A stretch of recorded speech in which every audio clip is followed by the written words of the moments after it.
नमस्कार, मी पंजाब डक. मी आलो आहे चंद्रपूरकडे, म्हणजे पूर्व विदर्भामध्ये वणी या ठिकाणी एक शेतकरी मेळावा आहे आणि या ठिकाणून माझ्या महाराष्ट्रातल्या शेतकऱ्याला अंदाज देणार आहे. तर या वणी या भागामध्ये म्हणजे या चंद्रपूर जिल्ह्यामध्ये जवळपास 12 तारखेपासून पाऊस पडलेला आहे आणि काल देखील खूप पाऊस पडला. तर पाहू शकता इकडली कापसाची अशी परिस्थिती आहे आणि या ठिकाणी आपल्या महाराष्ट्रातल्या शेतकऱ्याला अंदाज देणार आहे. सर्वप्रथम मी पूर्व विदर्भात आहे म्हणून पूर्व विदर्भातल्या शेतकऱ्याला सांगू इच्छितो की म्हणजे तुमच्या चंद्रपूर जिल्हा झालं, वणी तालुका झालं, यवतमाळ, त्याच्यानंतर नागपूर जिल्हा, वर्धा, नागपूर, भंडारा, गोंदिया, तुमच्या भागाकडे जवळपास म्हणजे 20 ऑगस्टपर्यंत जोरदार पाऊस पडणार आहे. म्हणून ह्या पूर्व विदर्भातल्या शेतकऱ्यांनी हा अंदाज लक्षात द्यायचा. त्याच्यानंतर खास करून शेतकऱ्याला अंदाज सांगायचा आहे पश्चिमी विदर्भातल्या शेतकऱ्याला सांगू इच्छितो की आज 14 ऑगस्टपासून ते 21 ऑगस्टपर्यंत दररोज म्हणजे बुलढाणा जिल्हा झालं, अकोला जिल्हा झालं, वाशिम जिल्हा झालं, त्याच्यानंतर अमरावती जिल्हा झालं, तुमच्याकडं दररोज म्हणजे 20 ऑगस्टपर्यंत दररोज वेगवेगळ्या भागात जोराचा पाऊस पडणार आहे. म्हणून पश्चिमी विदर्भातल्या शेतकऱ्यांनी आज रात्रीपासून पाऊस सुरू होणार आहे म्हणून हा अंदाज लक्षात द्यायचा. त्याच्यानंतर मराठवाड्यात आज सकाळपासूनच पाऊस सुरू झालेला आहे. पण मराठवाड्यातल्या शेतकऱ्याला सांगू इच्छितो, मराठवाड्यामध्ये सांगायचं झालं तर नांदेड जिल्हा, हिंगोली जिल्हा, लातूर जिल्हा, बीड जिल्हा, परभणी जिल्हा, जालना जिल्हा, संभाजीनगर, धाराशिव आणि बीड या जिल्ह्यातल्या शेतकऱ्याला सांगू इच्छितो की आज मध्यरात्री मात्र मराठवाड्यामध्ये या सगळ्या जिल्ह्यामध्ये जोराचा पाऊस पडणार आहे. म्हणजे 14 ऑगस्टपासून ते 21 ऑगस्टपर्यंत दररोज वेगवेगळ्या मराठवाड्यातल्या जिल्ह्यामध्ये दररोज जोराचा पाऊस पडणार आहे. म्हणून मराठवाड्यातल्या शेतकऱ्यांनी हा अंदाज लक्षात द्यायचा. आता त्याच्यानंतर मराठवाड्यामध्ये संभाजीनगर देखील खूप पाऊस पडणार आहे म्हणून ही अंदाज लक्षात द्यायचा. त्याच्यानंतर सांगायचं झालं तर सगळ्यात महत्त्वाचं उत्तर महाराष्ट्र, कारण की उत्तर महाराष्ट्रामध्ये काय झालं, नंदुरबार जिल्हा झालं, धुळे जिल्हा झालं, जळगाव जिल्हा झालं, नाशिक जिल्हा झालं, त्याच्यानंतर निपाड तालुका, चाळीसगाव तालुका, त्याच्यानंतर येवला, कोपरगाव या भागामध्ये काय झालं म्हणजे पाऊस खूप कमी आहे.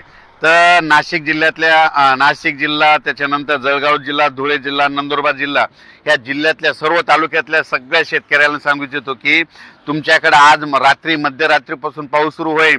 पण तुमच्याकडं मात्र जवळपास 21 ऑगस्टपर्यंत धो पाऊस पडणार आहे. तुमच्या इकडे मुसळधार पाऊस होणार आहे. अतिवृष्टी देखील तुमच्या धुळे जिल्हा, नंदुरबार जिल्हा, जळगाव जिल्हा, नाशिक जिल्हा, अहिल्यानगर भागात होणार आहे म्हणून हा अंदाज लक्षात द्यायचा. म्हणजे आत्तापर्यंत तुम्हाला जी कमी पाऊस पडला त्याची सगळी सरासरी या जवळपास 20 ऑगस्टपर्यंत तुमची भरून जाईल. म्हणून खास करून उत्तर महाराष्ट्रातल्या शेतकऱ्यांनी हा अंदाज लक्षात द्यायचा. त्याच्यानंतर कोकणातला पाऊस कायमच स्वरूपी राहणार आहे. म्हणजे कोकणातला सगळीकडे पाऊस राहणार आहे. पश्चिम महाराष्ट्रामध्ये सातारा, सांगली, सोलापूर, कोल्हापूर, त्याच्यानंतर पुणे जिल्हा, त्याच्यानं अहिल्यानगर, जुन्नर म्हणजे या जवळपास पंढरपूर इकडं सगळीकडं जवळपास या 20 ऑगस्टपर्यंत म्हणजे पश्चिम महाराष्ट्राकडे जोरदार पाऊस राहणार आहे. म्हणून पश्चिम महाराष्ट्रातल्या शेतकऱ्यांना लक्षात द्यायचा. आज रात्रीपासूनच ठिकठिकाणी जोरदार पावसाला सुरुवात होणार आहे म्हणून हे अंदाज लक्षात द्यायचा. काही ठिकाणी 8 वाजता पाऊस सुरू होईल, काही ठिकाणी 10 वाजता सुरू होईल, काही ठिकाणी 2 वाजता सुरू होईल म्हणून हा अंदाज लक्षात द्यायचा. आज मध्यरात्रीपासून 14 ऑगस्टपासून जे पाऊस सुरू होणार आहे त्याच्यामध्ये सांगायचं झालं तर जायकवाडी जे धरण आहे त्या धरणामध्ये परत पाणी येणार आहे. कशामुळं? कारण की उत्तर महाराष्ट्राकडे खूप पाऊस पडणार आहे, त्याच्यामुळे त्या धरणांना पाणी येणार आहे. म्हणून जायकवाडी धरणाचं देखील पाणी सोडावं लागणार आहे. त्याच्यानंतर तुम्हाला एक सांगतो की आपलं जिंतूरमधलं येलदरी धरण, त्याच्यावरचं खडकपूर्णा, त्याच्या खाली सिद्धेश्वर धरण या धरणात देखील काय होणार आहे, विदर्भात खूप पाऊस पडणार आहे. म्हणून त्या तिन्ही धरणाचं लगेच 100% भरून जातील, त्याचं देखील पाणी सुटणार आहे. म्हणून जनतेनं स्वतःहून सतर्क राहण्याची तयारी ठेवावी.